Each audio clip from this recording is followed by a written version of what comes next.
Hello everyone. Today we are here at Shenoy Hospitals to meet Dr. D. Suchitra, MBBS MD. She is also an associate professor in Gandhi Hospitals who has a vast experience, which is 15 years of experience in newborn and childcare. Ma'am, in your experience, most of the times you come across new mothers struggling to breastfeed or having a lot of questions regarding breastfeeding. So in this session, we would like to cover most of those questions, thinking that will answer their ambiguity.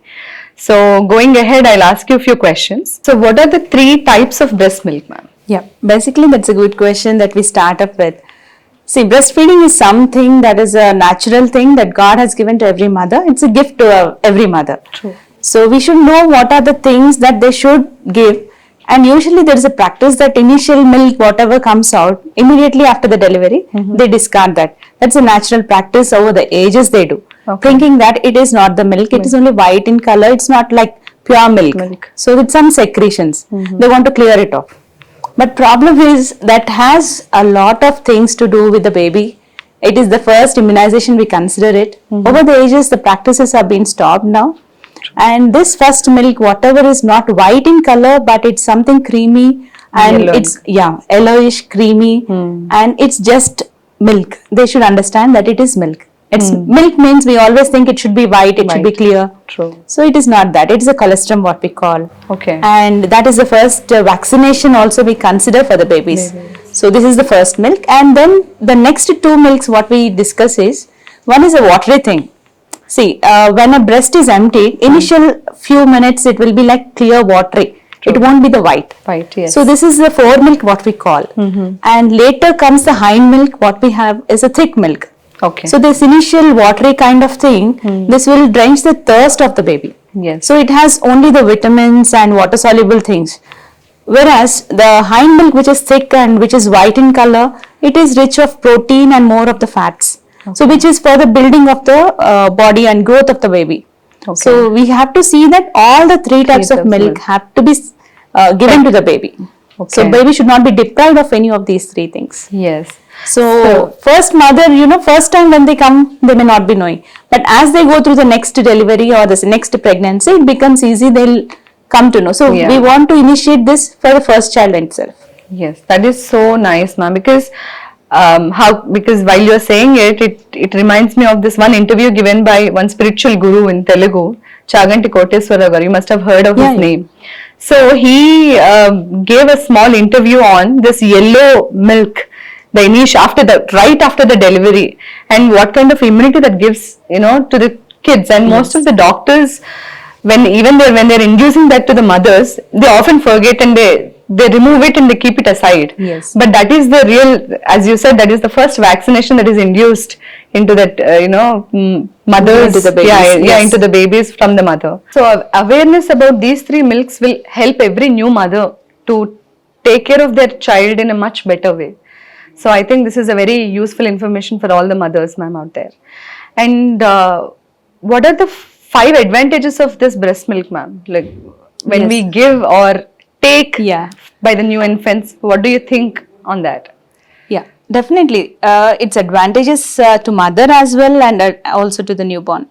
So on mother's aspect, the advantages for mother is that her uterus starts shrinking. That is a good sign. Okay. So it starts going back on its own naturally. Okay. Okay, that's how she feels it comfortable. And breastfeeding also stops this. There is a barrier. It's a natural barrier. If she continues feeding, it's a natural contraceptive barrier. What we can say between spacing between pregnancies. Okay. Okay, it's one kind of that. And apart from this, even also once they feed, these women will not develop any kind of cancers, like breast cancers are very few in these cases, or very rare we can say. Okay. All mothers who have breastfed the baby. This is on the part of mother. But when we come across what are the advantages to the baby, definitely we have to say that these babies will thrive well. Because there are the natural things from the breast milk, whatever they receive.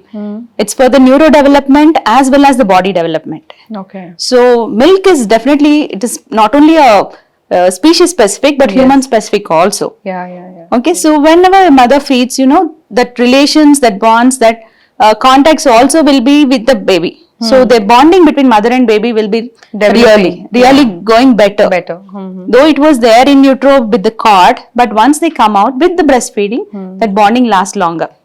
Okay, they are not separated. And other important things are they are devoid of the infections. Usually the babies who are on breastfeed, their intelligence quotient is more. They are deprived of infections.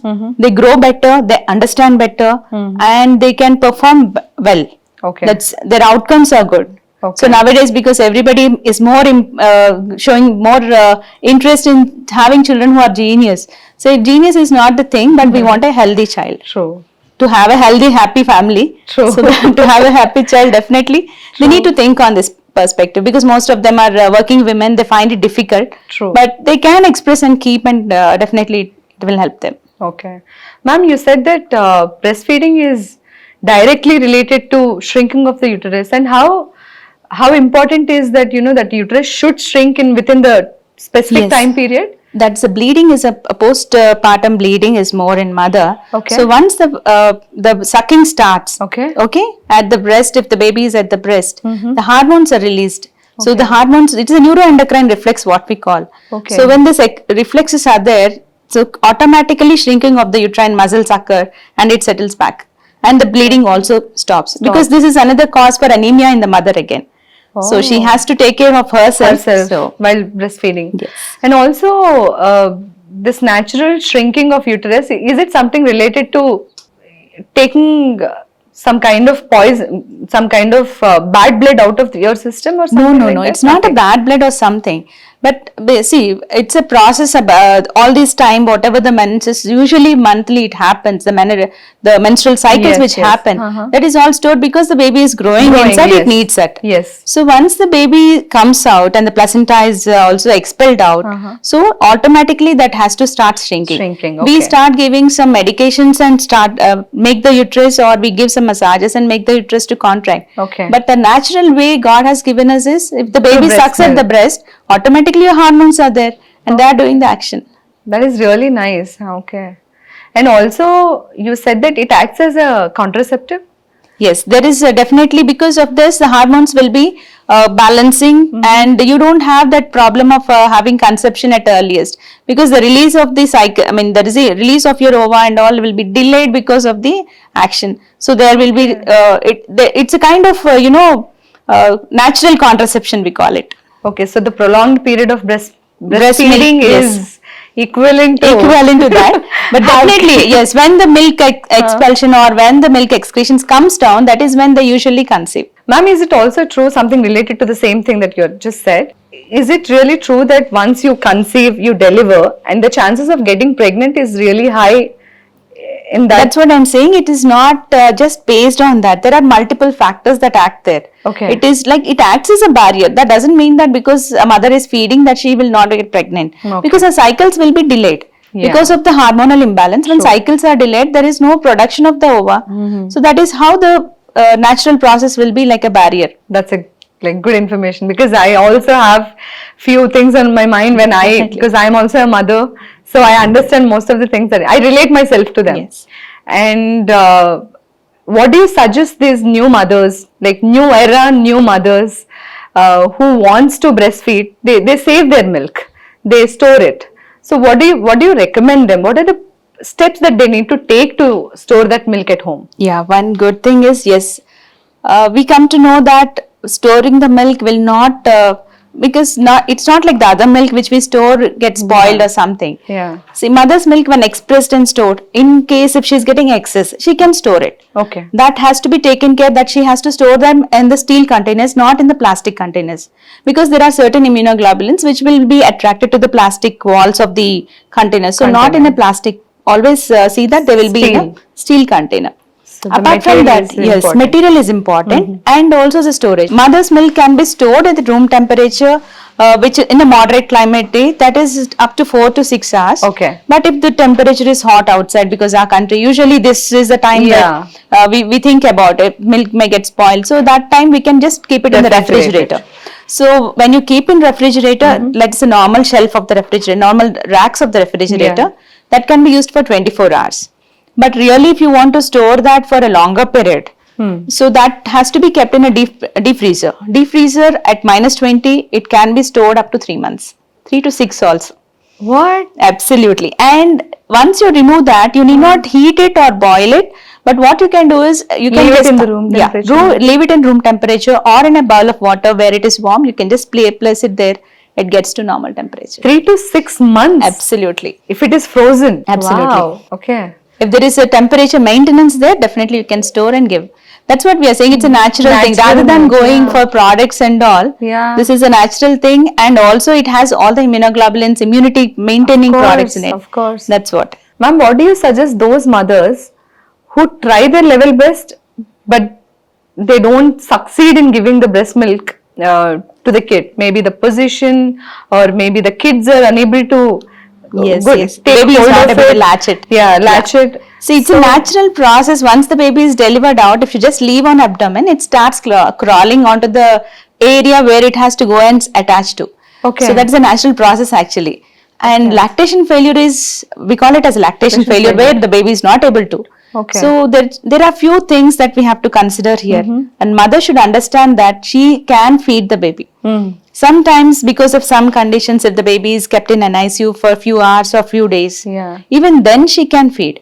So only thing what she has to do is, it's a natural thinking process. We medically call it as a neuroendocrine reflex. Okay. With the very thought of the baby and the very thought that she has to feed the baby, it starts filling in. That's a natural thing. So once it fills up, she has to empty it also. Okay. Now it's a negative reflex also. If she doesn't empty, what will happen? The tank will not be full again. Full, yes. So the negative reflex, so it is shut down. So that's how the lactation goes into failure. Even if the baby is sick or if the mother is sick, she can express that and leave it. So next again it fills up and she can feed. Okay. There are instances where we have seen even after a month also, mother is, because of her illness or the child's illness, if they are kept apart, and then again reintroduce, definitely mothers can do. Wow. If that matter, for that matter, if I have to say, even if it is a surrogate mother, the mother whose baby has been kept in other mother's womb for a longer time, and once it is born, if you practice for this mother latching on, this mother can give breast milk. It is an amazing fact. How? Because that is what we are saying. It is a neuroendocrine baby, right? She need not carry. That's what we are saying. It is her baby. It is her instance, and that newborn, if sucks at mother's breast, definitely she can feed. Wow, this is something that I have never even imagined. So just because it is your absolutely. So because she is preparing in the same way all through the line. Okay. She has given the egg. That doesn't mean that it is of her body and she cannot. But that is what we are saying about neuroendocrine. Neuroendocrine so it is just the reflex that you're talking about. So when that mother can feed, so what about the others? There is no point that any mother will be devoid or deprived of feeding her baby. So no mother should think now that they can't feed theirs. So this is something, do you think people know about this, ma'am? People are aware of course, this? now we are making them know it. Whoever come to us. There are few, because now the infertility rate has increased. Yes. Because they understand also. Maybe due to the lifestyle changes. Lifestyle changes and the stress factors. Yes, the biggest thing that the mother cannot feed is only stress. Of course, ma'am. Because she needs to be off the stress. If she is off the stress, most of the things are done. Ma'am, you also know that most of the mothers who struggle to breastfeed, maybe they think that they don't have enough milk, get milk from other places, like which we say like we borrow. We buy them from the other natural centers who has this breast milk. How do you think that is a safe process? Because you don't know who is the donor, you don't know what kind of conditions that they have been into. So what do you suggest those mothers? Yes, for mothers who are really sick and who can't feed their babies, there is a rarer of the rare instances. Definitely milk banks do help. There are milk banks which are certified milk banks where they collect the milk, they process it, they go for all the tests on that, and pasteurization is done, and then they store it. So throughout the process, nowhere it will be like any thing that they find out, they discard those milk. They don't mix every milk like what we do usually in mixing the milks in the private setups where fortified milks are done. But here in a milk bank, they definitely collect the mother's milk, they do the investigations on that. After that, the processing is done, then pasteurization, then storage. Storage will be particularly at a particular mentioned temperatures like 7 degrees, 8 degrees, or if it has to be longer time, it is minus also. Okay. That's how they store it. Okay. And these mothers, they can collect them on a routine basis, and they don't give it like everybody. No. See, sometimes some mothers feel that they are away from the baby for some reasons or personal reasons. For that cases, they don't. But if really mother is sick, or if mother had a terminal illness, we do are getting cases where mother is diagnosed of terminal illness, she can't feed. So such babies should not be deprived of. So in such cases, extreme cases, you suggest the mothers to go to milk bank. Milk bank is always safe. It is safe. Yeah, it is safe. So yeah, thank you so much for this conversation, ma'am. It will definitely help so many mothers out there. Thank you so much. Thank you, Madhavi.